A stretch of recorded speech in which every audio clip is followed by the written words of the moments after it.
जब हम ओम बोलते हैं तो उसके वाइब्रेशन से या उसकी तरंगों से ब्रह्मांड और हमारे भीतर परिवर्तन आता है।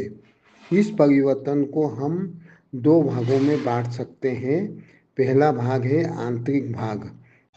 जब हम ओम बोलते हैं तो हमारे मस्तिष्क और मन में बदलाव आता है। ओम का उच्चारण मस्तिष्क की अल्फा और थीटा वेव्स को सक्रिय करता है। ओम का उच्चारण मस्तिष्क की अल्फा और थीटा वेव्स को सक्रिय करता है। तनाव हार्मोन्स कम होते हैं और सुखद न्यूरोट्रांसमीटर बढ़ते हैं।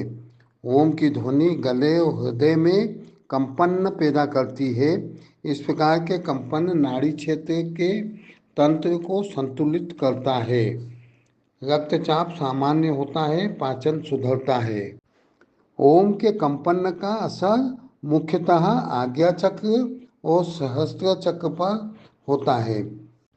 दूसरा भाग है ब्रह्मांड से संबंधित। ओम का उच्चारण करते समय हम ध्वनि तरंगों के रूप में ब्रह्मांड में कंपन भेजते हैं। ये तरंगे सूक्ष्म स्तर पर आसपास के वातावरण को और स्पेस को प्रभावित करती है।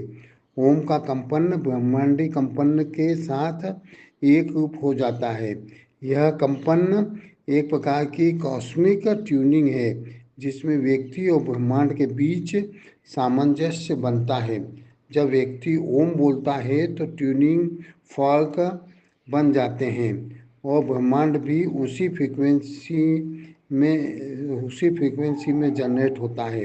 यह एक प्रसारण और ग्रहण करने की प्रक्रिया है।